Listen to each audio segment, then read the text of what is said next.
यदा यदा हि धर्मस्य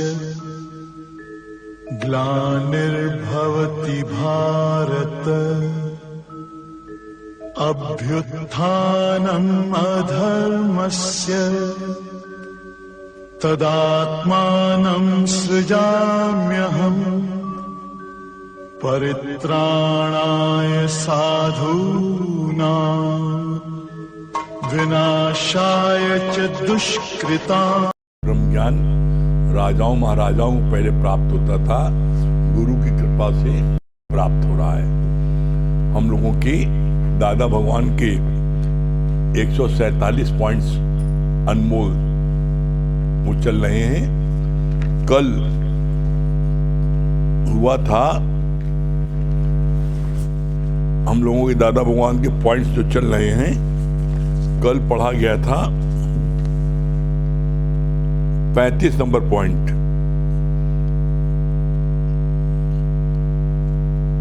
35 नंबर पॉइंट क्या था? ब्रह्मज्ञानी को खोजे महेश्वर, ब्रह्मज्ञानी आप परमेश्वर।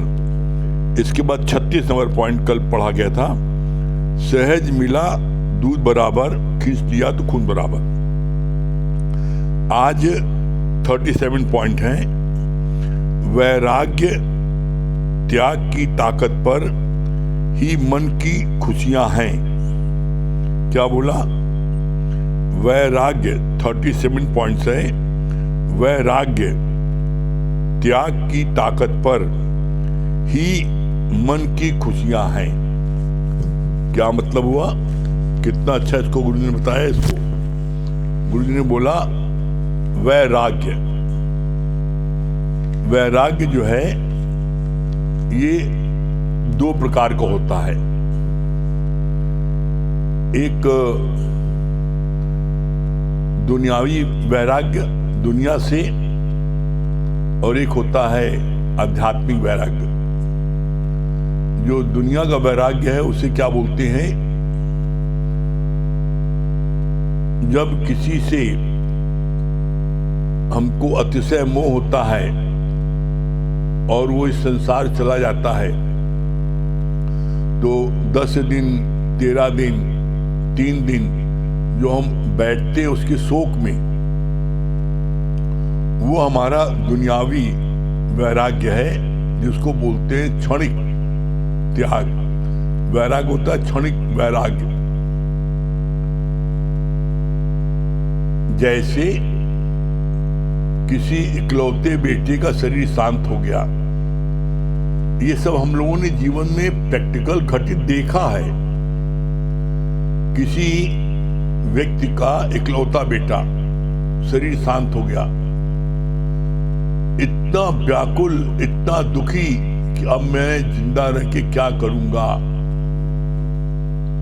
मेरा इकलौता बेटा जिसको सारी धरोहर संभालनी थी अरबों की, अब मैं क्या करूं जिंदा रह करके।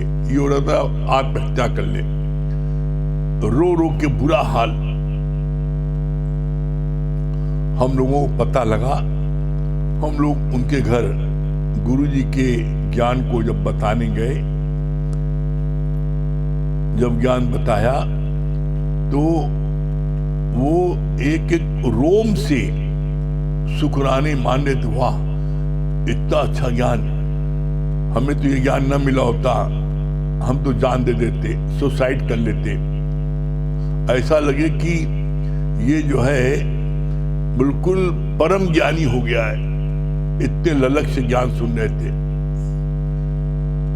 13 दिन तक हम लोग नित्य जाते रहे और नित्य वो जो है पदवी देते रहे, आप लोग तो इस धरती के भगवान हैं, आप लोगों ने जो हमको शांति दी है, जो ज्ञान दिया है, जो मुझको आनंद की प्राप्ति हुई है, हम इसका 7 जन्म हम इसका कर्ज नहीं चुका पाएंगे। हम लोगों को ठीक है, गुरु का ज्ञान है, गुरु का आदेश है, जाते रहे। जैसे ही 13 दिन हो गया, हम लोगों को याद ही नहीं था कई दिन हो गए, हम लोग ऐसे फिर जाने लगे। और जब 14वें दिन पहुंचे तो जैसे वो हम लोगों को पहचानते ही नहीं है, जो पहले बोला था भगवान है, दर्जा दे रहा था, एक एक रूम से शुक्राने मान रहा था। 14वें दिन जब पहुंचे तो बोला क्या बात है, काहे आए हो? अरे हम कहा भाई कुछ नहीं, ऐसे रोज आते थे। अरे बस होगा भाई, 13 दिन दुकान पड़ी है, बताइए, हमें दुकान जाना, हम अभी आपका ज्ञान भजन सुनेंगे। हम लोग उसकी शक्ल देख रहे हैं कि वही आदमी की दूसरा है। जो व्यक्ति 13 दिन तक बुरा हाल था, रो रो करके सुसाइड करने जा रहा था, रोम रोम से शुक्राना मान रहा था, अब मैं जिंदा रह के क्या करूंगा, वही व्यक्ति 13 दिन तक ज्ञान सुना, वैराग्य, दुनिया से वैराग्य हो गया, सब बेकार है, दुनिया अंधकार में है। वो 13 दिन का वैराग्य जिसको बोलते हैं शमशानी वैराग्य। शमशानी वैराग्य क्या है? जब किसी का शरीर शांत होता है, वो आप अर्थी के साथ में शमशान घाट तक जाते हैं, तो शमशान घाट पर जाकर के एक ही चर्चा होती है, भैया एक दिन हम सब कहीं आना है, सब बेकार है कमानवाना, सब उस समय ऐसा वैराग्य की बात करेंगे। मालूम पड़ता है कि इनसे ज्यादा कोई ज्ञानी है ही नहीं धरती पर। लेकिन वहां पर शमशान घाट पर नजारा देखने को मिलता है। क्या नजारा देखने को मिलता है? जो अर्थी जब आई थी, जब जल रही थी, उस समय कैसी वैराग्य की बात कर रहे थे, सब भैया बेकार है कमाना, एक दिन ही आना है, सब मर जाएंगे, कोई फायदा नहीं ना रात दिन जान देने से। लेकिन जैसे ही मुर्दे में आग लगती है, आग पर जलाया जाता है, वैसे ही आधे से ज्यादा लोग तुरंत जल्दी भागते कि जल्दी चलो, घड़ी देख रहे हो टाइम हो गया, पता नहीं इतनी देर में लोग मुर्दा जलाते नहीं, जल्दी जला दे, 10 बजे पहले है, इतना नुकसान कर दिया। आधे लोग तुरंत भागते हैं दुकान के लिए, माइक फिर भागते हैं। तो वो शमशानी वैराग्य हुआ। जब तक मुर्दे में आग नहीं लगी, सब वैराग्य है। जैसे मुर्दे में आग लगी, वैसे उनको याद आया, खाना पीना, दुकान मकान, बेटा बेटी, तुरंत भागे। यह है शमशानी वैराग्य, जो परिस्थिति जन्य आता है और फिर चला जाता है। गुरु ने क्या बोला? दूसरा वैराग्य कौन सा है? आध्यात्मिक दृष्टि से न किसी से वैर, न किसी से राग, यह है सच्चा वैराग्य। आध्यात्मिक दृष्टि से वैराग्य का सही अर्थ ये हुआ ज्ञान सहित। क्या अर्थ हुआ ज्ञान सहित? न किसी से वैर और न किसी से राग, मतलब न किसी से मोह है, न किसी से हमारे को क्या है, जलन सड़न है, कुड़न है, जेलसी है, नफरत है, ये दोनों न हो, न वैर न राग। यह है सच्चा ज्ञान सहित वैराग्य। और ये वैराग्य ज्ञान सुनने के बाद ही परमानेंट वैराग्य आता है। कैसे? जैसे तुलसीदास की पत्नी ने जब ज्ञान के वचन बोले तो तुलसीदास को बंदूक की गोली की तरह लगा। तुलसीदास भी अपनी पत्नी से अतिशय मोह था उनका। पत्नी बिना बताए मैके चली गई। रात को जब तुलसीदास लौटे, देखा पत्नी नहीं आ, तो रात को ही तुलसीदास की पत्नी नदी के उस पार रहती थी। रात को कोई साधन नहीं था जाने का, कोई नाविक नहीं मिला, तो तुलसीदास को इतनी आसक्ति थी पत्नी के लिए कि वो रात को ही क्या किया, देखा कि किनारे एक जो है, उनको ऐसा लगा कोई एक लट्ठा पड़ा है, इसी में चढ़ के पार हो, अभी कोई जुतियां आने की। तो उसकी बात मान करके और वो अपने गुरु के साथ नहीं गया, गुरु ने वहीं अपना डंडा छोड़ा, कहा जिस पत्नी से तुम्हारा इतना अधिक देह का आसक्ति है, वासना है, इसी से एक दिन तुमको वैराग्य मिलेगा और तुम मेरी शरण आओगे। राजा भर्तरी ने सुना, अरे होगा देखा जाएगा। क्या हुआ, भगवान ने ऐसी लीला रची कि राजा भर्तरी को एक फल दिया, और फल दिया और कहा ये फल तुम खा लोगे तो तुम क्या है, जीवन पर्यंत ऐसी जवान बने रहोगे। तो राजा भर्तरी ने सोचा कि मैं फल खा के क्या करूं, जवान बना रहूं, मुझको तो मेरा प्यार तो अपनी पत्नी से, मेरी पत्नी ऐसी खूबसूरत जवान बनी रहे तो अच्छा रहेगा। तो उसने, राजा भर्तरी ने वो फल अपनी पत्नी को दे दिया, कहा इसको प्रिय तुम खा लेना। अब देखो, इतना अच्छा राजा और रानी पिंगला जो है वो जो है उस फल को न खा करके, उसका प्यार था सही से, जो घोड़ा संभालता था उससे था। उसने कहा हम खा क्या करेंगे, जिसको मैं चाहता हूं वो जवान बना रहे तो मजा रहेगा। उसने वो फल उसको दे दिया। जब उसको फल प्राप्त हुआ, कैसी विडंबना है देखो आप, ये धरती की विडंबना है। जिसको तुम प्यार करते हो दूसरे को करता है और फिर वो दूसरे को करता है। अब बताओ, सही घोड़ा संभालने वाला कर्मचारी, इतनी सुंदर रानी, उससे प्यार नहीं कर रहा है, और राज्य की नर्तकी उसको वो चाहता था। तो उसने कहा हम फल का खा क्या करेंगे, जवान बने रहें, अगर जिसको मैं चाहता हूं उसको खिला दें और वो जवान बनी रहे तो सारी उम्र मजा आएगा। वो फल लेकर उसने उसको दे दिया, कहा तुम खा लो प्रिय, तुम जवान बनी रहो तो तुमको देख देख के बड़ा सुख मिलेगा। उसने फल लिया और कहा कि मैं तो इतना गंदा काम करती हूं, है मेरा राजा इतना अच्छा है, सारी प्रजा को कितना सुख देता है, कितना अच्छा मेरा राजा है। अगर ये राजा फल खा ले तो फिर जो है सारी प्रजा का कल्याण हो जाएगा। वो नर्तकी वो फल ला करके राजा को दे दिया, राजन इसको आप खा लीजिए तो आप सारी जिंदगी ऐसी जवान बने रहेंगे। जब राजा ने वो फल देखा तो राजा के पैर के नीचे से धरती खिसक गई। कहा अरे ये फल तो मुझको दिया था पंडित ने, और ये फल साल में सिर्फ एक बार होता है, और ये फल मैंने इसको दिया नहीं था, मैंने तो अपनी रानी को दिया था, ये फल इसके पास कैसे आ गया। ये सोच करके एकदम बिल्कुल वो चक्कर खाने लगा। तो उसने बोला राजा ने कि ये फल तुम्हें कहां से मिला। तो कहा राजन ये फल हमको जो है मेरे को बहुत चाहता है सहीस, उसने मुझको फल दिया।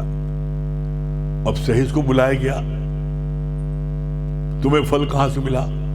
अब राजा देख के कांपने लगा, सहीस अब तो मेरी मौत निश्चित है, मैं रानी को चाहता हूं और राजा को पता लगेगा तो राजा निश्चित मुझको फांसी की सजा दे देगा। कहा राजन मुझको आप अगर आश्वासन दो कि मुझको आप मृत्युदंड नहीं दोगे तब मैं बता पाऊंगा, नहीं तो नहीं। राजा ने कहा ठीक है, तुमको मृत्युदंड नहीं मिलेगा, बताओ। तब उसने कहा ये फल मुझको रानी ने दिया है। जब राजा ने ये बात सुनी तो उसको एकदम बेहोशी आने लगी। अरे रानी जिसको मैं अपनी जान से ज्यादा चाहता हूं और गुरु ने इतना बुलाया था और उसके बाद भी मैं नहीं गया गुरु के साथ, और ये रानी ने फल ये उसको दे दिया। एकदम से उसको वैराग आया। अरे क्यों? क्योंकि गुरु ने बोला था, ज्ञान देके गए थे गुरु जी। क्या ज्ञान देके गए थे? जिस रानी के खातिर आज तुम मुझको ठुकरा रहे हो और मेरे साथ में नहीं जा रहे हो, इसी रानी से एक दिन तुमको जब धोखा मिलेगा, जब तुम मेरी शरण में आओगे। ये बात उसको याद आई। अरे ये बात तो गुरु ने पहले ही कहा था। जब ये बात उसने देखी कि रानी ने हमको ऐसा धोखा दिया, उसको एकदम से वैराग आया और तब उसने जो है वो डंडा लेकर के भागा गुरु के साथ, और जीवन पर्यंत फिर उसने जो है क्या है वैराग रखा, और जीवन पर्यंत जो है वो अपने गुरु के साथ में उनकी सेवा में था। तो जब वैराग्य परमानेंट लिया, इसी आधार पर लिखा है वैराग त्याग। जब वैराग उत्पन्न हुआ रानी से और रानी का त्याग कर दिया और गुरु की शरण में गया, तब उसके आगे क्या बोलते हैं भगवान? त्याग की ताकत पर ही मन की खुशियां हैं। जब उसने रानी को त्यागा और गुरु की शरण में गया त्याग करके, तब उसके मन को परम आनंद की प्राप्ति हुई, जिसको बोलते हैं परमानेंट हैप्पीनेस। ये परमानेंट हैप्पीनेस कहां से मिली? ज्ञान की बदौलत। जब ज्ञान प्राप्त हुआ और ज्ञान सहित जो वैराग्य मिला, उससे व्यक्ति के मन में परमानेंट हैप्पीनेस प्राप्त होती है। तो आप देखो दोनों दृष्टांत। इकलौते बेटे का शरीर शांत हुआ, त्याग हुआ, तो क्या हुआ? क्षणिक, 13 दिन बाद गायब और फिर माया में जुट गया। इसी तरह आते नहीं है कि राजा को वैराग हुआ अपने राज्य से कि सब बेकार है, और वही राजा जो हीरे मोतियों छोड़ के आया, इतनी फरात, वही राजा जब पान की पीक देखता है गड्ढे में, तो उसको ऐसा लगता है कि अरे ये तो जो है मालूम पड़ता बड़ा कीमती लाल है, जो मेरे मुकुट में बड़ा अच्छा लगेगा। उसने उस पान की पीक में उस लाल को उठाने के लिए हाथ डाला, और जैसे ही हाथ डाला तो पान की पीक उसके पूरे हाथ में लग गई। जब उसके पान की पीक हाथ में लग गई, तब उसके मन में बड़ा शमशानी वैराग उत्पन्न हुआ। अरे बाप रे, क्या हो गया है? ये पीक में मैंने हाथ डाला, ऐसी अंधी लालच, इतने हीरे मोती छोड़ के आए थे राज्य में, और ये इस लाल को देख करके इसमें हाथ डाल दिया। तब बोला, हे डाइन इच्छा, तुम उसको ईश्वर से तुमने जीव बनाया, अब जीव से क्या तुमको मुझको हैवान बनाओगी? पीक में हाथ डाल दिया। तो बोला,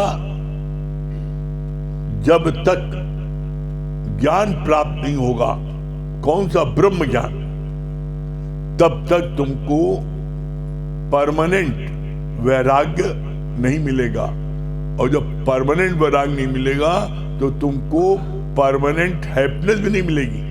ये परमानेंट हैप्पीनेस तुमको कब मिलेगी?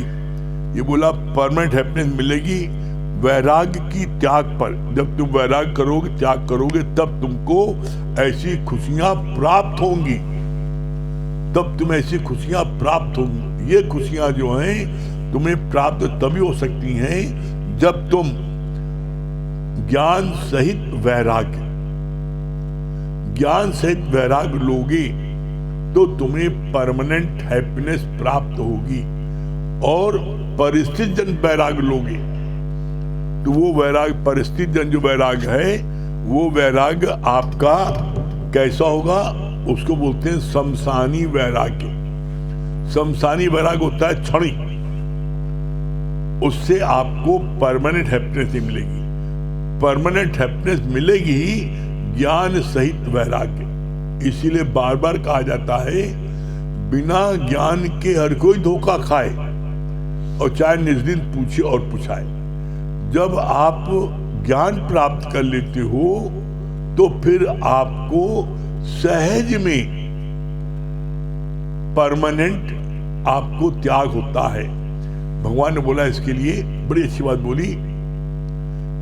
एक होता है तगड़ करके किसी चीज को छोड़ना।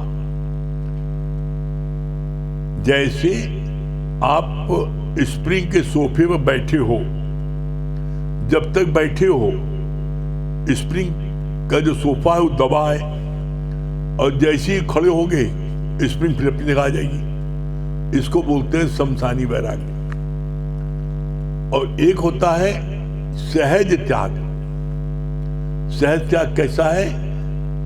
आप रोज ज्ञान सुन रहे हो, रोज ज्ञान सुन रहे हो, और ज्ञान सुनते सुनते अब तुम्हारे अंदर से शराब पीने की, जुआ खेलने की, मोबाइल में जो दिन भर रात उसमें अपनी आंख गड़ा रहने की आदत है, वो सहज में छूट गई।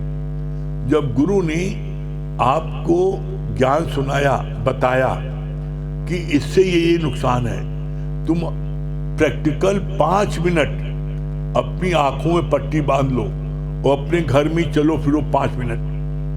कितनी ठोकर लगती है, कितनी तकलीफ होती है, तुम्हें तब पता लगता है कि आंख की क्या वैल्यू है, आंख की कितनी वैल्यू है। 5 मिनट तुम आंख में पट्टी बांध लो और चलना फिरना तुम्हें ऐसा लगेगा सारी दुनिया मेरे लिए बेकार होगी। और उसी आंख को तुम फोड़ रहे हो रोज दिन भर मोबाइल में रेजेज निकलती हैं। वो रेजेज आपकी आंखों को, उस ज्योत को खराब करती हैं। आज आप देखो छोटे छोटे बच्चों में चश्मा लग रहा है, क्यों? वो दिन भर मान लो बच्चा रो रहा है, मोबाइल दे दो चुप हो जाएगा, वो आंखें गड़ा के देखता है, आंख चौपट हो रही है।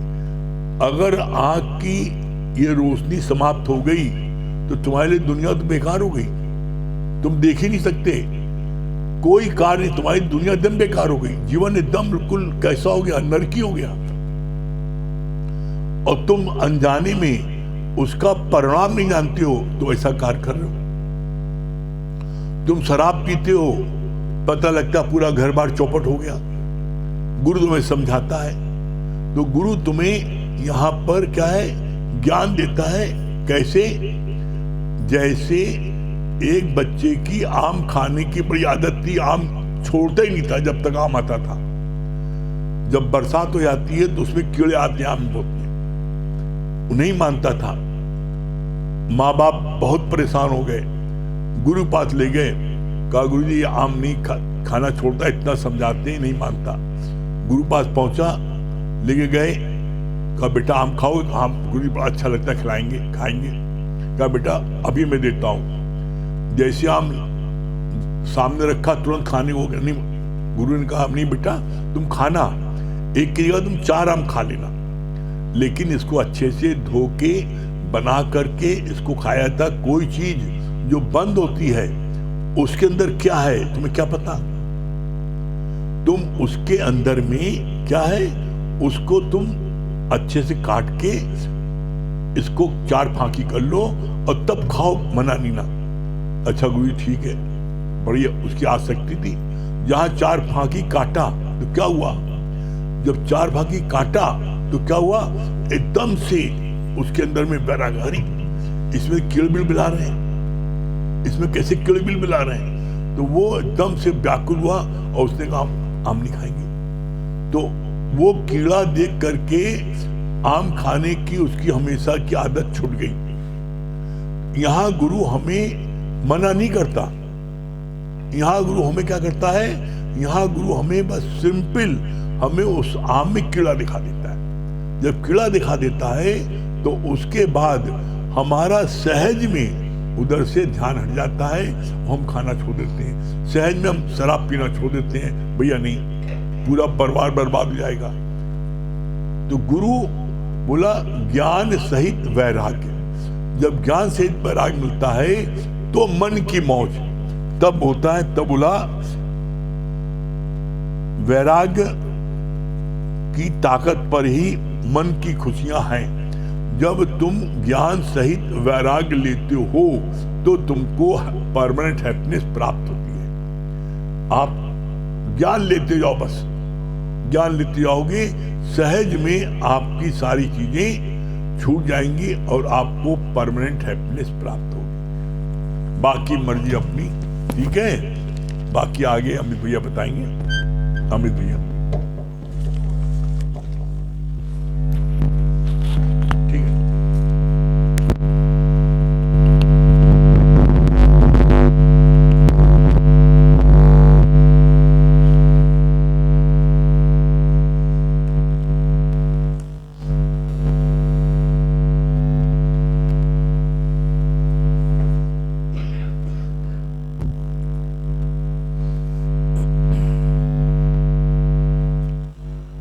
सभी को हरिओम। देखिए, ज्ञान में सहज होना बड़ा जरूरी है। जैसे भगवान ने बोला ना कि सहज, जब कोई कार्य सहजता में होता है तो देखिए वो बड़ा अच्छा होता है, और जब तगड़ से होता है तो तगड़ में बाद में रड़ है ना तो बिगड़ भी जाता है। तो भगवान ने कहा कि thinking is not your real nature. आप देखिए, हर आदमी परेशान किस चीज से? अपने विचारों से। यहां तक गुरुजी ने बोला, कहा सोचा सोच न होई, जो सोची लख बार। एक आध बार नहीं बोला है, कहा सोचा सोच न होई, जो सोची लख बार। तुम लाख बार भी सोच लोगे तो भी होने वाला कुछ नहीं। क्यों? क्योंकि सोचने पे तुम्हारे कुछ नहीं होने वाला। ज्ञान में आने के बाद क्या पता चला? आप देखो, भगवान ने बोला, कहा पहले बनी प्रारब्ध, पीछे बना शरीर। अज्ञानता में क्या होता था? अज्ञानता में उस घड़ी की सुई की तरह बार बार टिक टिक टिक टिक टिक टिक टिक टिक हर सेकंड विचार चलते थे। ऐसा ना हो जाए, वैसा ना हो जाए, नुकसान ना हो जाए, रेड ना पड़ जाए, बीमार ना हो जाए, डकैती ना पड़ जाए। देखो, हमेशा कभी पॉजिटिव थिंकिंग आई मन में? कभी नहीं। उस सेकंड्स की सुई की तरह हर पल तुम विचारों से घिरे रहते थे। वहां तो एक सेकंड में सुई एक बार घूम रही है, यहां एक सेकंड में 10 बार घूम जाती थी। आप सोचो, जब गुरु के ज्ञान में आए, गुरु की शरण में आए, तब क्या हुआ? वो सेकंड वाली सुई से हट के मिनट वाली सुई पे आ गए। वो जो जीवन में अस्थिरता थी वो कुछ हद तक स्थिर हो गई। अब उस सेकंड की तरह तो नहीं घूम रही है, लेकिन हम मिनट की तरह घूम रही है। आप देखो अपने अंदर झांक के, क्या अभी भी परमात्मा पे पूर्ण समर्पण हो गया है? पूर्ण विश्वास हो गया है? देखो तो पाओगे कि 24 घंटे में आज भी कम से कम 1 घंटे में 3 बार अवश्य मन जाता है। ऐसा ना हो जाए। और अच्छी जगह नहीं जाता है, निगेटिव ही जाता है। और भगवान ने क्या कहा? कहा तुम्हारे विकल्प करने की वजह से क्या होता है? वो कार्य सिद्ध हो जाता है। जैसे किसी से कहा कि भैया धन कहाँ इकट्ठा कर रहे हो, तो कहा अरे बुढ़ापे में काम आएगा, बीमारी में काम आएगा। कहा ठीक है। तो जब वो बुढ़ापे में आया, पता लगा हार्ट अटैक आ गया। गुरुजी को बताया, गुरुजी हार्ट अटैक आ गया। कहा तुम्ही ने तो विकल्प किया था कि बुढ़ापे में काम आएगा, धन जोड़ लें। तो भगवान ने तो तुम्हारे संकल्प को पूरा किया ना। आप देखो, तो तुम क्यों ऐसा संकल्प करके बैठते हो? आप सोच लो। दादा भगवान ने यहां तक कहा God has plan for you. परमात्मा ने तुम्हारे लिए पहले ही प्लान बना के रखा है। और फिर दूसरी लाइन कोट की, क्या बोला? कहा a golden future is awaiting for you. लेकिन वो कब है? जब तुम गॉड के प्लान पे चलोगे ना। बताओ, जैसे मोदी जी का युग चल रहा है, तो मोदी प्लान पे चल रहे हैं तो विकास हो रहा है ना। कहा इसी प्रकार जब गॉड के प्लान पे चलोगे तो क्या होगा? A golden future is awaiting for you. तुम्हारा फ्यूचर क्या से क्या हो जाएगा। अब आप एक पल के लिए कल्पना करके देखो कि कोई भी एक बड़ा साहूकार होता है या बड़ा मिनिस्टर होता है, वो अगर आपको बुला के बोलता है कि तुम्हारे लिए मेरे पास एक बहुत सुंदर प्लान है, देखो मन कितना प्रफुल्लित हो जाता है। मन में विश्वास आ जाता है ना कि हाँ, ये पावर में है, ये कह रहा है तो मेरा विकास अवश्य होगा। अब आप सोचो कि जिसके लिए परमात्मा ने प्लान कर दिया, उससे सुंदर कोई बना सकता है क्या? छोटे छोटे आर्किटेक्ट होते हैं जो घरों का निर्माण करते हैं, सोचो वो कितने सुंदर घर बना के दे देते हैं। तो परमात्मा जिसने पूरी सृष्टि का निर्माण किया है, जब वो तुम्हारे जीवन का निर्माण करेगा तो सोचो कितना सुंदर बना के देगा। लेकिन तुमको चलना तो उसके ही प्लान पे पड़ेगा। अगर तुम उसके प्लान पे नहीं चले तो फिर तुम्हारा जीवन कैसे सुंदर बनेगा? आप बताओ। सत्संग से जुड़ने के पहले आप देखो, क्या इतनी शांति मिलती थी? नहीं मिलती थी। लेकिन जब से गुरु की शरण में आए और गुरु के बताए मार्ग पे चलना शुरू किया, तो आज शांति मिलती है कि नहीं मिलती है? आनंद मिलता है कि नहीं मिलता है? संतोष मिलता है कि नहीं मिलता है? एवर एंडिंग हैप्पीनेस मिलती है कि नहीं मिलती है? अनुभव कर लो। तुम बार बार गॉड के प्लान में अपना प्लान घुसेड़ देते हो, बस यही तुम्हारी भूल है। और जब तुम अपना घुसेड़ देते हो तो क्या होता है कि वो प्लान डिस्टर्ब हो जाता है। जैसे भगवान ने बड़ा अच्छा इस पे एक दृष्टांत बताया, कहा कि देखो परमात्मा के द्वारा बनाई हुई जितनी भी चीजें हैं, जितनी भी रचनाएं हैं, वो सब नायाब है। और किसी भी चीज पे शक करना मतलब परमात्मा पे शक करने के समान है। कहा एक बार दो मित्र जंगल में जा रहे थे और जाते जाते चलते चलते वो थक गए, तो उनके मन में भाव आया कि क्यों ना थोड़ा सा आराम कर लूं। तो वो दोनों एक पेड़ की छांव में आराम करने के उद्देश्य से लेट गए। एक मित्र जो था वो बहुत चंचल स्वभाव का था और हर चीज में वो अपनी बुद्धि बहुत अधिक चलाया करता था। जब वो लेटा तो उसने ऊपर की तरफ देखा, तो ऊपर देखा क्या कि एक बहुत विशाल वृक्ष है और उसमें छोटी छोटी सी बेर लगी पड़ी। अब देखो, उसने गॉड के कार में अड़ंगा लगाया ना, उसके मन में भाव आया कि भगवान को तो कुछ आता ही नहीं, बड़ा ना समझ है ईश्वर। इतना बड़ा पेड़, इतना विशाल पेड़ और इसमें बेर इतनी छोटी सी, इसमें तो बड़े बड़े तरबूज लगाता, पपीता लगाता तो अच्छा होता। इतना सोच ही रहा था कि एक बेर टूट के उसकी नाक पे जा गिरा और जैसे ही गिरा तो वो झंझना के उठ खड़ा हुआ और फिर उसके मुंह से निकला, वाह प्रभु बहुत अच्छा हुआ बेर ही लगा था, कहीं तरबूज लगाओ तो सोचो क्या हो जाता। अब आप सोचो कि गॉड के प्लान में कोई कमी थी? लेकिन अगर उसमें वो अपना प्लान घुसेड़ देता तो क्या से क्या हो जाता।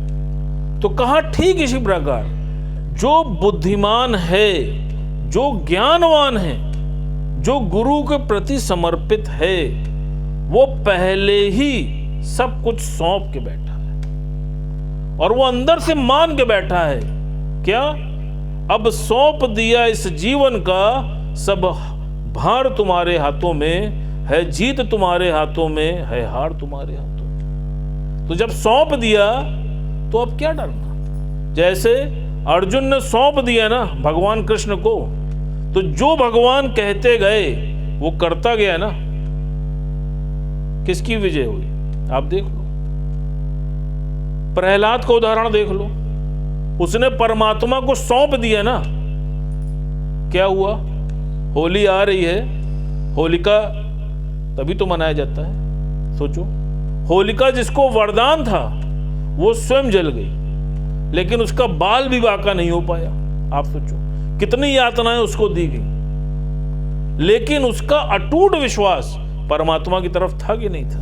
आप देखो शबरी का देख लो, भगवान ने मुक्त किया कि नहीं किया। तुम परमात्मा को अपनी किसी छोटी इच्छा के कारण त्यागते हो, भगवान तुमको नहीं छोड़ता है। तुम उस बंदरिया के बच्चे की तरह परमात्मा का हाथ पकड़ के चलते हो। तो जब खुद हाथ पकड़ते हो तो मौका आने पे हाथ छोड़ भी देते हो। जैसे बंदरिया का बच्चा जब उसको कोई चना डालता है तो वो क्या करता है, वो बंदरिया को छोड़ के चना पकड़ने चला जाता है और फिर मेले में गुम हो जाता है। वही स्थिति तुम्हारी होती है। तुम पकड़े तो परमात्मा को रहते हो, लेकिन तब तक जब तक कोई दाना तुमको ना मिले। लेकिन जहां जीवन में कोई भी लोभ मिलता है, तुम परमात्मा को छोड़ के उस लोभ को पकड़ लेते हो। और भगवान की ये आदत है, वो टेस्ट तो जरूर करता है, बिना टेस्ट के ट्रस्ट नहीं करता, ध्यान रखना। इसीलिए टेस्ट के साथ ट्रस्ट जुड़ा है। भगवान ने सबकी परीक्षाएं ली हैं। तुम जहां तुम्हारे जीवन में वो परीक्षा आती है तुम वहां पर फेल हो जाते। और गुरुजी ने क्या बोला, कहा समर्पण किसकी तरह होना चाहिए, कहा समर्पण बिल्ली के बच्चे की तरह होना चाहिए। जैसे बिल्ली का जो बच्चा होता है, बिल्ली उसको जहां पर भी छोड़ के जाती है वो वहां से हटता नहीं है। और देख लेना कभी भी बिल्ली के बच्चे को कोई छू नहीं सकता है। वो कहीं भी रहे वो अपने बच्चे पर चौकसी रखे रहती है। जैसे ही कोई टच करता है झपट्टा मार देती है। कहा ठीक इसी प्रकार तुम ना परमात्मा का हाथ पकड़ो, परमात्मा तो बोलो प्रभु तुम मेरा हाथ पकड़ लो। अगर परमात्मा ने तुम्हारा हाथ पकड़ लिया तो सोचो तुम कहीं गुम हो सकते हो, तुम्हारा बाल भी बाका हो सकता है। आप सोच के देखो। तो इसलिए भगवान ने बोला, कहा बिल्ली के बच्चे की तरह तुम्हारा समर्पण होना चाहिए और अटूट विश्वास होना चाहिए। जब तुम्हारा गुरु के प्रति, परमात्मा के प्रति अटूट विश्वास होता है तो आप देख लो तुम्हारा बेड़ा पार होता है। लेकिन पहले अटूट विश्वास तो तुमको ही जनरेट करना पड़ेगा, तुमको ही रखना पड़ेगा। ये कहीं बाजार में बिकता नहीं है कि दिया 500 रुपए लाओ विश्वास दे दो।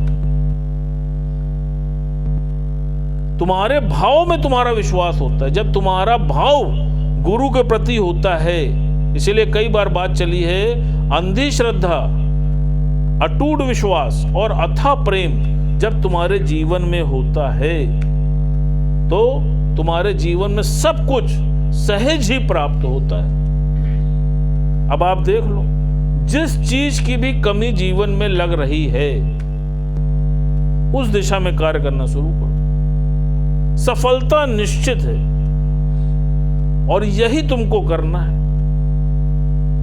और कुछ भी हो जाए, हमेशा अपने दिमाग में यह बात रखना कि God has plan for me. जो कुछ भी चल रहा है अपने मन को ट्यून कर लेना कि यह परमात्मा की मर्जी से ही हो रहा है। और गुरुजी ने पहले ही बोला है कि जो राजी है वो राजा है, वो रजा हुआ है। और गीता में भगवान कृष्ण ने बोला है कि सबसे उत्तम भक्ति अगर कुछ है तो वो क्या है? वो परमात्मा की रजा में राजी रहना। एक ने कही दूजे ने मानी, नानक कहे दोनों ज्ञानी। जहां पर विरोध है वहीं तो अवरोध है, जहां पर विरोध ही नहीं है वहां कहां अवरोध है? बताओ। और विरोध होगा तब जब तुम कुछ बन के बैठोगे, जब तुम सोचोगे कि मैं कुछ हूं, मैं गॉड से ज्यादा जानता हूं, मैं इससे ज्यादा जानता हूं, मैं गुरु से ज्यादा जानता हूं, तभी तो अवरोध है। और जब मन में ऐसा भाव आए तो फिर वो मचानी वाली ड्रेस याद कर ले, जैसा कल भी चला था। मेरी क्या से क्या थी हस्ती तेरे मिलन से पहले, मैं बुझा हुआ दिया था तेरे मिलन से पहले। ध्यान देना कि दिया किसने जलाया? आप देखो, गुरु ने जलाया। जैसे कई बार आप देखो अज्ञानता के कारण हम गलत कर बैठते हैं। जैसे नारद जी ने एक बार जब सीता जी का स्वयंवर हो रहा था तो भगवान से बोला कि प्रभु मेरा जो चेहरा है इसको इतना सुंदर बना दीजिए। और इसके साथ उन्होंने एक लाइन और ऐड कर दी कि जो मेरे लिए हितकर हो वो कर दीजिए। तो भगवान ने क्या किया? भगवान ने उनका चेहरा बंदर का बना दिया। और जब माता सीता जयमाल के लिए जा रही थी तो वो बार बार अपनी गर्दन आगे बढ़ा रहे थे। और अंत में माता ने भगवान को जयमाला डाल दिया। तो जो वहां पर और लोग उपस्थित थे तो उन्होंने नारद से बोला कि तुमको पता है क्यों तुमको जयमाल नहीं पड़ी? कहा नहीं। कहा चलो दिखाते हैं। उनको लेके गए और जल में उनका चेहरा उनको दिखाया। तो देखते क्या है कि उनका जो चेहरा है वो तो बंदर का है। नारद जी को बहुत क्रोध आया और क्रोध में उन्होंने भगवान को श्राप दे दिया। कहा कि जिस तरह आज मैं नारी के लिए तरसा हूं, इसी तरह आप भी नारी के लिए तरसोगे और ये बानर ही आपकी मदद करेंगे। अब आप देखो परमात्मा को कितनी करुणा होती है अपने भक्त के ऊपर।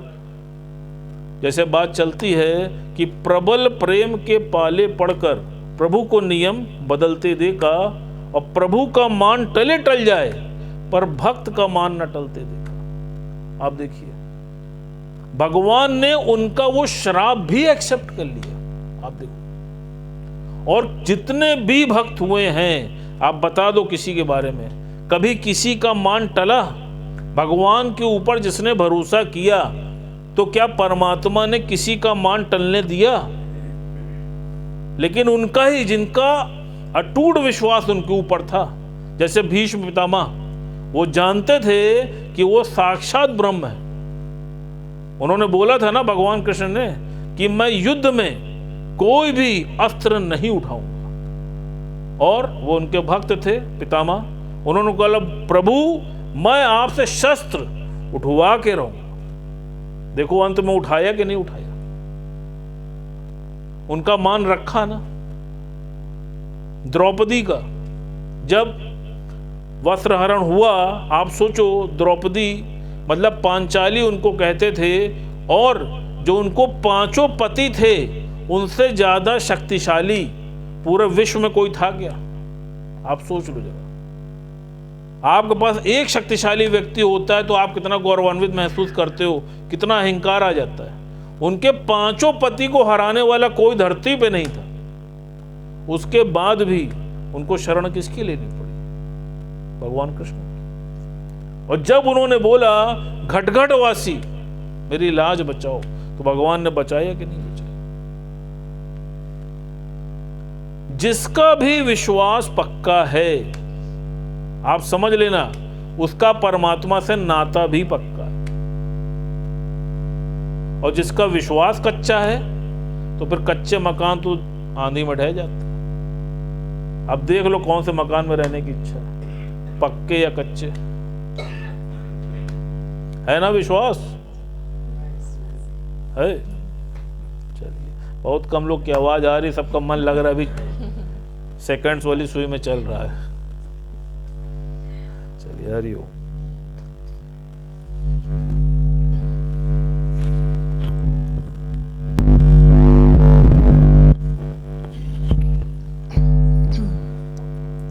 सभी प्रेमियों को हरिओम, राम राम। इस जीवन में जितनी भी सांसें मिले, तेरी महिमा का गुण गाने गाते रहे, गाते रहे। सत्य गुरु मेरे सत्य गुरु, सत्य गुरु मेरे सत्य गुरु। इस जीवन में जितनी भी सांसें मिले, तेरी महिमा का गुण गाने गाते रहे, गाते रहे। सत्य गुरु मेरे सत्य गुरु, सत्य गुरु मेरे सत्य गुरु। चांद तारों के रोशन जहां में, एक सूरज का तेज है गहरा। चांद तारों के रोशन जहां में, एक सूरज का तेज है गहरा। चाहे ये घट रहे, चाहे वो घट रहे, चाहे ये घट रहे, चाहे वो घट रहे, हर घट में गुरु तेरा प्रकाश रहे, प्रकाश रहे। सत्य गुरु मेरे सत्य गुरु, सत्य गुरु मेरे सत्य गुरु। इस जीवन में जितनी भी सांसें रहे, तेरी महिमा का गुण गाने गाते रहे, गाते रहे। सत्य गुरु मेरे सत्य गुरु, सत्य गुरु मेरे सत्य गुरु।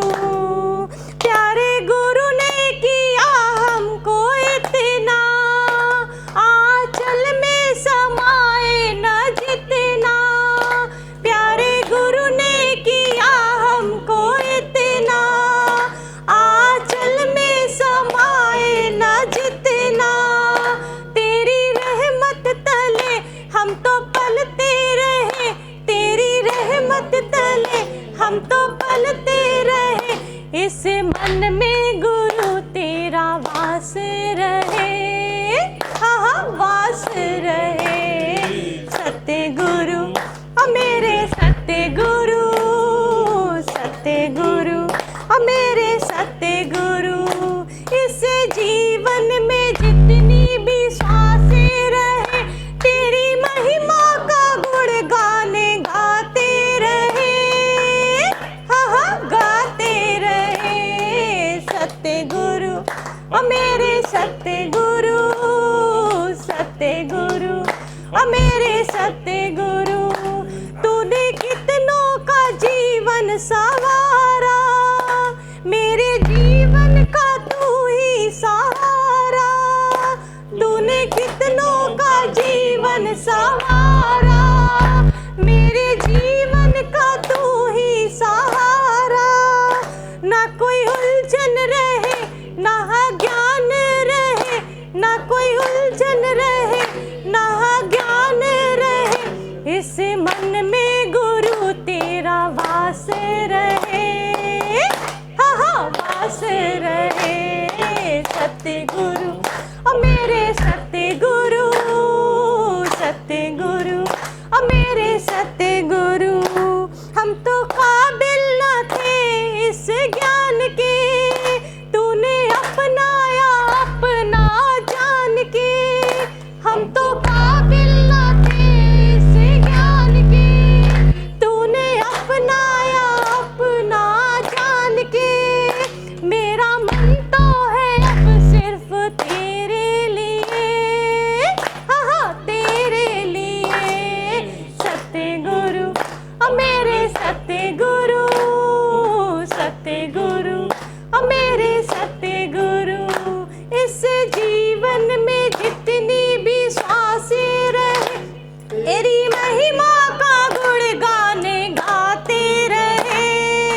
दुर्गेश भैया दिल्ली।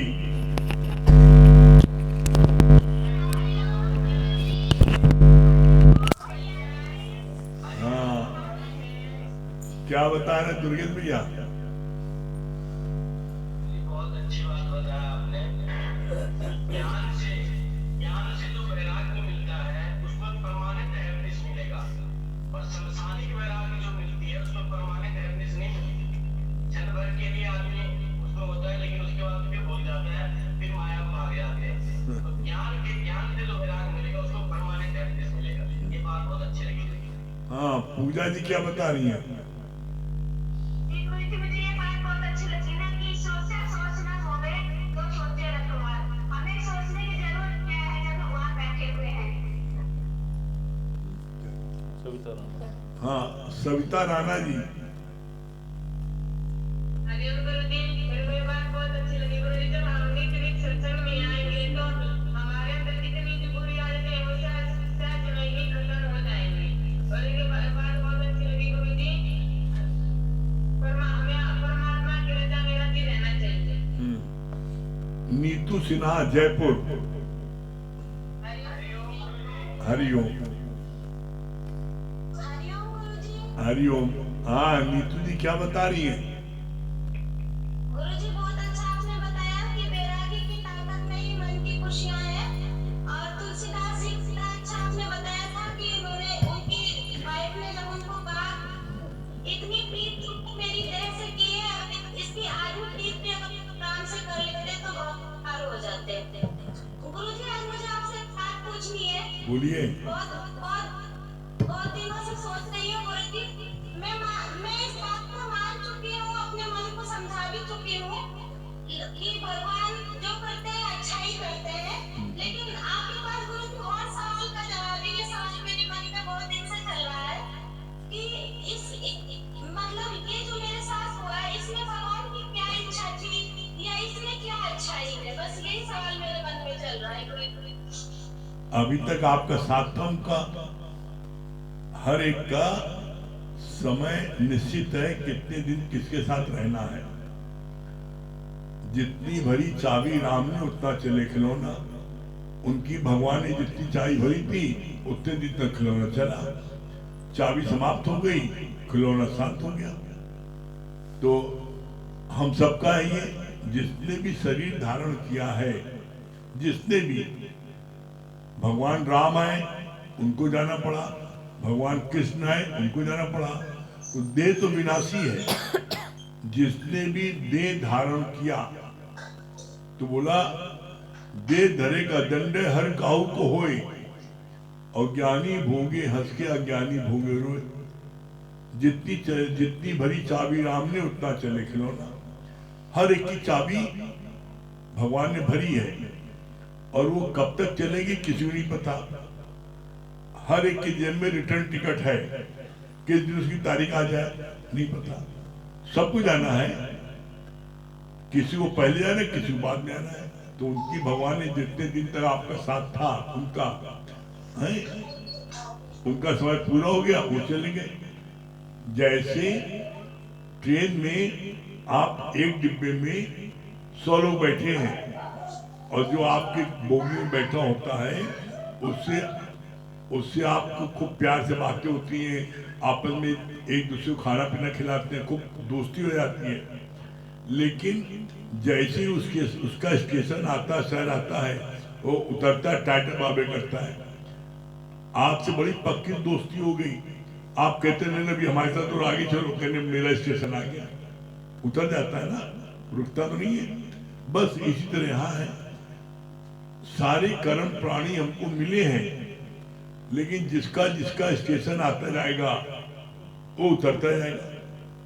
एक दिन आपका भी स्टेशन आएगा, एक दिन हमारा भी स्टेशन आएगा, उस दिन उतरना पड़ेगा। तो इसलिए ज्ञानी भोग हंस के, जिसको ज्ञान प्राप्त हो जाता है वो रोता नहीं है, वो जानता है कि इतने दिनों का संग मेरा इसका था, अब वो अपने घर गया। किसको जो अपने घर जाता है तो रोता है क्या? आप भीमताल, नैनीताल, इलाहाबाद में घूमने आई, घूम करके यहाँ की मौज लिया, इसके बाद में आपने जयपुर पहुंच गई तो आप रो रही थी कि हंस रही थी, अपने घर आ गए। तो उसी तरह वो अपने घर पहुंच गए। ग्रह अपने घर जाए, ज्ञानी अपने घर जाता है, ठीक है ना। ये दूसरे ढंग से आप ऐसे समझ लो कि आप कपड़ा पहनते हो तो कपड़ा आपका गंदा हो जाता है, या तीज त्योहार में आप नया कपड़ा पहनते हो, सस्ते सस्ते आपको अच्छा लगता है ना। तो ये कपड़ा जब चोला पुराना हो गया, फट रहा था, तो नया चोला पा लिया, तो इसमें खुश होना चाहिए, ठीक है। हाँ, इसीलिए बोलते हैं कर्म प्राणी, जो भी मुझको मिले मेरे कर्म प्राणी है। तो इनसे हमें यही देखना है कि मेरा इनका साथ अब तक का था।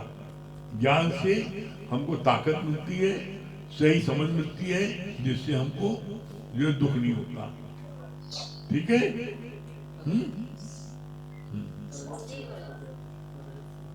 हाँ, रजत श्रीवास्तव जयपुर, रजत भैया। एक आपने सूत्र बताया हैप्पीनेस का, परमानेंट हैप्पीनेस जिससे प्राप्त होती है ना। हाँ भैया, तो वो बताया आपने, ज्ञान से जो वैराग्य होता है, परमानेंट ज्ञान से जो वैराग्य मिलता है हमें, उससे परमानेंट हैप्पीनेस प्राप्त होती है। यस, तो ये आपकी बिल्कुल अच्छी बात लगी मुझे।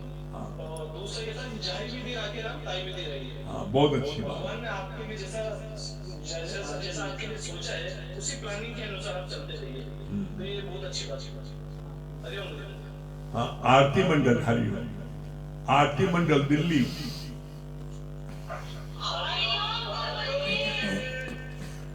बड़ी जोरदार आवाज आ रही है, दिखाई नहीं पड़ रही आरती मंडल, आपकी आवाज आ रही है।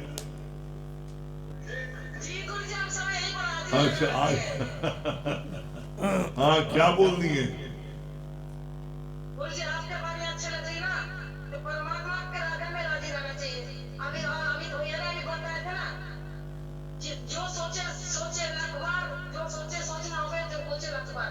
कितना भी हम सोचेंगे, जो होना हो हमारा में हमें मिलेगा ही। ये बहुत अच्छी लगी। हाँ, बिट्टू रानी क्या बोल रही है?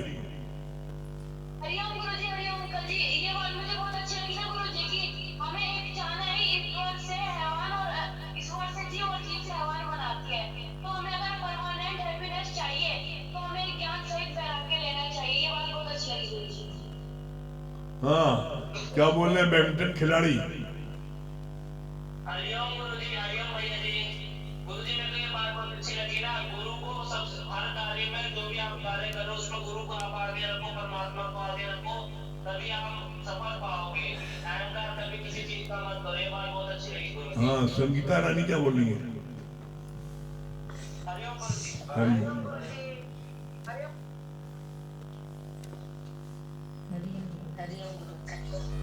हाँ, क्या बता रही है? बहुत अच्छी बात लगी भैया, जिसे बता रहे थे ना कि जो रजा है वो राजा है। ये बात बहुत अच्छी। हाँ, क्या दिनेश देवी होम मिनिस्ट्री क्या बोल रही है?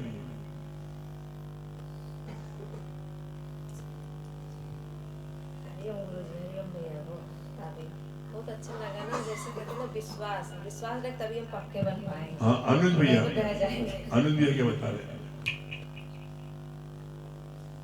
बहुत अच्छी बात है कि जैसे आपने कहा, बताया भैया ने कि कितना ताकतवर थी पांडवों की वाइफ, लेकिन उनको भगवान की शरण लेनी थी। क्या बोल रहे हैं नरेंद्र भाई? अच्छा आपने बताया कि वैराग दो तरह के होते हैं, संसानी वैराग, एक जो है आध्यात्मिक वैराग। हाँ, क्या बोल रहे हैं मालवी जी? मालवी जी फोटो नहीं आ रही। मालवी जी, हरिओम जी। बहुत अच्छा था कि तुलसीदास जी को कहते हैं रत्नावली ने मतलब पीड़ित नहीं किया, को प्रेरित किया। तब उन्होंने कहा कि मुझे अपनी शरण में ले लो राम, ले लो राम, मुझे अपनी शरण में ले लो राम। हाँ, नागौरिया, राकेश नागौरिया, कैमरा ले लो, फोन दे दीजिए उनको, ऑन कर दो, कैमरा ऑन करो। हाँ, क्या बोल रहे बताइए? अमित भैया ने जो बताया बहुत बढ़िया, बेर वाला, भगवान की जो प्लानिंग है उसको मानना चाहिए, उसके काम में हस्तक्षेप नहीं करना। हाँ सोम भैया। हमेशा गुरु की रजा में राजी रहना चाहिए। हाँ मंगल भैया। ज्ञान में तगड़ नहीं करना चाहिए, ज्ञान में सहज रहना चाहिए, तगड़ नहीं करना चाहिए, तगड़ भी रगड़ है। हाँ क्या बोल रहे बैठे खिलाड़ी। हाँ मैं देख ली। हरिओम भैया, बहुत अच्छी बात कही कि जैसे प्रहलाद की भी भक्ति थी तो प्रकट हुए और नारद ने भी भक्ति की, उनको भगवान ने बचाया। ये बात बहुत अच्छी है। संजय भैया क्या बोल रहे हैं? हरिओम गुरुजी, ये बात बहुत अच्छी लगी। प्रभु की रजा में हमेशा राजी रहना चाहिए। चलिए ओम का जाप कर लीजिए।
सभी प्रेमियों को हरिओम, राम राम।